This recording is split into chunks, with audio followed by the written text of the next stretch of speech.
We have Oregon currently 9-1 on the year, taking on 7-3 Utah. This game's going to be played on ABC with a 7:30 p.m. Eastern Time kickoff. Utah is a 3-point favorite going into this game. Now, Oregon defeated Washington State last week 38-24, and Utah took care of Arizona 38-29. And Utah has gotten pretty hot over the last couple of weeks. You got quarterback Cam Rising, who has been one of the best quarterbacks in the Pac-12 this year. He's thrown for 1,852 passing yards, 14 passing touchdowns to only 2 interceptions. And ever since he's taken over for Charlie Brewer, this Utah Utes team has looked completely different on offense. They feature 2 really good running backs. You have TJ Pledger, who ran for 119 rushing yards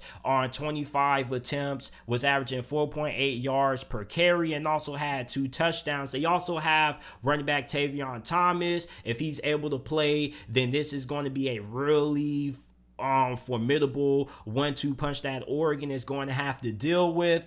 Right now, Tavion Thomas is currently listed as questionable for this game with a undisclosed injury. He missed last game against Arizona. Utes fans are hoping to have him back on the field in this big primetime matchup against Oregon. Now, Utah has gotten incredibly hot, and this is the right moment to get hot. You're going into the month of November. November is probably the most important stretch in college football, and this Utah offense, they are 15th in college football in points per game. They're scoring 35.2 per game in points. They are averaging 437 yards per game. They also on defense are really good. They're 51st in America in points per game allowed with 24.6, and they also are 38th in yards per game allowed. Now, Utah is a power football team, okay? This isn't a team that is going to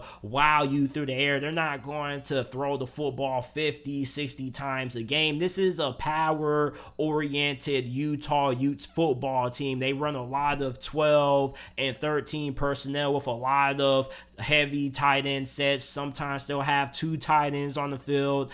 Oftentimes they'll have, maybe 3 tight ends on the field. And they want to run the football down your throat. And they also can beat you through the air as well.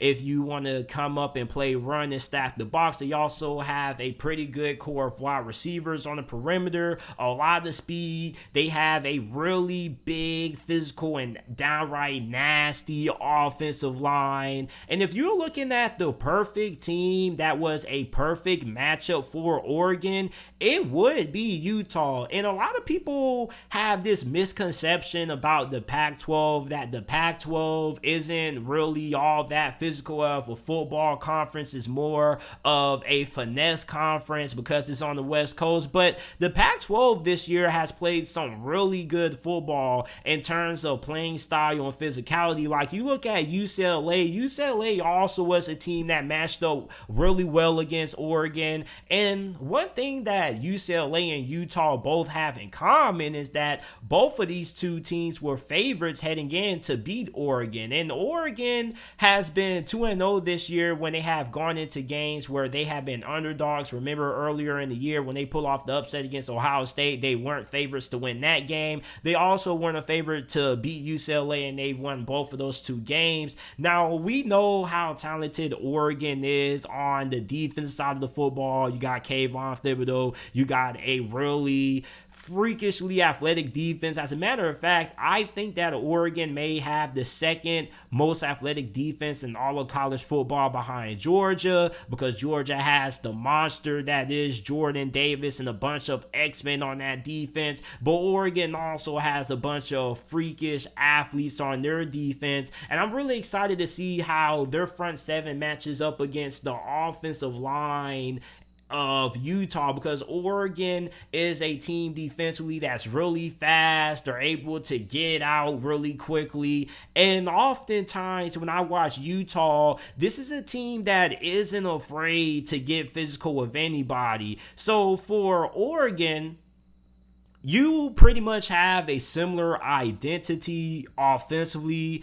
than what Utah has pretty much, even though you kind of go about things a little bit differently. I don't really think you run as many heavy sets with as many tight ends as Utah does, because Utah will go 12, 13 personnel at times. But the run game definitely is the identity of this Oregon football team, led by running back Travis Dye and quarterback Anthony Brown. As a matter of fact, Anthony Brown had 123 rushing yards, 1 touchdown to 17 carries last week against Washington State, and Travis Dye had 88 rushing yards, 4.9 yards per attempt, and a touchdown on 18 attempts.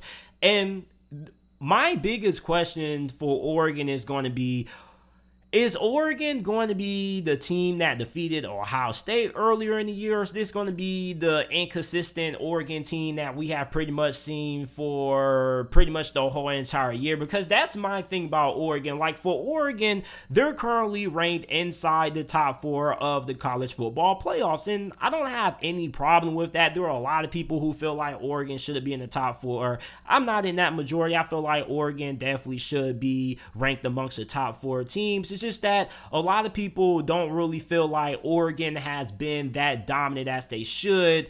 And I kind of understand that, because you were kind of in a couple of dogfights a couple of weeks ago. You were in a dogfight with Cal, which is one of the worst teams in the Pac-12. You pretty much handle business against Colorado. You handle business against Washington State. But when you're ranked highly by the committee, a lot of people expect for you to dominate. And Oregon hasn't really dominated the way a lot of people expected them to. And this is probably the biggest test that they're going to have all year, because they're most likely going to end up facing off against Utah again in the Pac-12 championship game. And I'm really excited about this game, man, because I feel like a lot of people don't really pay attention to Pac-12 football. I feel like I watch more Pac-12 football than a lot of people do, because I live on the East Coast. I live in Florida. So if you're watching Pac-12 games, you're pretty much up until like 12 a.m. in the morning. But I'm just a football fanatic. This is all I really do, really. I'm in college, so all I really do is do schoolwork and watch football. Or if I can't catch a game, I'll go ahead and watch some replays. And I really like the potential matchup that we're going to have in this game, because you have two physical football teams who are really prideful on how good they are on the offensive line, and I feel like this is going to be a really good football game. Now, I feel like this is going to be kind of like a dogfight. I don't really feel like we're going to see a lot of points scored in this game. I feel like we probably will be in the low 20 range, but when you look at Utah's defense is also underrated as well. This is probably one of the best defenses in the Pac-12 this year. And when you look at Oregon, most of the reason why they have been inconsistent this year has been because of quarterback Anthony Brown. And if Oregon is going to make a legitimate run at winning the national championship this year, Anthony Brown is going to have to play outstanding. And he hasn't played bad in my opinion, but he's kind of been average. And if you're going to try to win a national championship, you can't win it with average quarterback play. You need above average to elite, transcendent level quarterback play if you're going to be able to compete for a national championship against a team like Alabama or Georgia. So for Anthony Brown, he's going to have a big game. Now, when you look at the Utah run defense,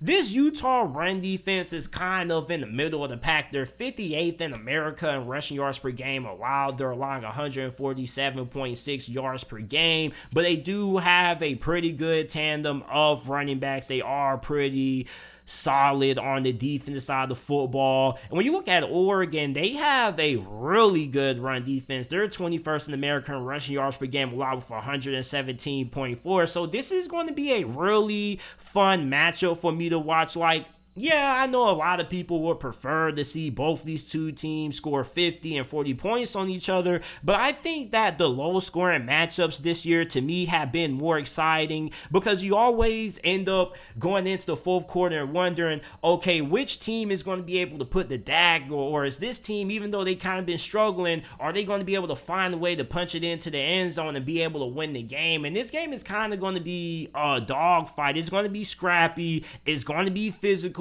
You know, the weather conditions probably are going to be football conditions. You know, it's probably going to be really cold and whatnot. I actually got to check the weather report right now, so I'm doing that right now as we speak. I think when I looked at it earlier, it said that it should be somewhere around 50 degrees. Right now, the weather is reported for this game to be, or I can't even get it to pull up right now. It's supposed to be, so this game is supposed to be around like 30 to 45 degrees. So it's going to be pretty cold. So it makes for some really good football. And I feel like the best football games are the ones when you have freezing weather. You can see, you know, kind of the cold air of the players breathing on the field. And also, hopefully, we get some better camera quality because everybody, for some reason, seems to hate the Pac-12. And I understand why. The Pac-12 hasn't really been that good as a conference as a whole this year. And on top of that, you know, the camera quality for these Pac-12 games have been kind of grainy. They haven't really been the best quality. So ESPN came out and issued a statement on that. Hopefully they get that fixed and they get that cleared up. And with this being a prime time game, you know, the camera quality should be up to par. So everybody's going to have their eyes on the Pac-12. The Pac-12 hasn't really been in a lot of big prime time matchups, really. So I'm really excited for this game. I'm going to take Oregon to win this game. I was really close to picking Utah. As a matter of fact, I had Utah winning this game up until now. I decided to change my mind. And the reason why I think Oregon's going to win this game is because I know Oregon doesn't win pretty. They don't win in impressive blowout fashion the way that you would want a team ranked as high as them to win. But at the end of the day, they still win, and they still are a really talented football team. And I kind of feel like a lot of people forget that because Oregon isn't blowing people out. But many people got to remember that Oregon has one of the more talented rosters in all of America, led by Kayvon Thibodeau, who potentially could be the #1 overall pick in next year's 2022 NFL draft. So I'm going to take Oregon to win this game. 24-20 is going to be my final score prediction in this game. This game is going to be scrappy. It's going to be hard fought. You're going to see a lot of impressive plays inside of the trenches at the line of scrimmage. I'm going to take Oregon to win this game. So you guys let me know who you guys have winning this game down in the comment section down below. If you are watching this on YouTube, make sure that you guys go ahead and check out the JT Sports Podcast. Every video that is uploaded on the channel is also available on audio format on all podcasting platforms down in the description down below. So you guys can go ahead and check that out.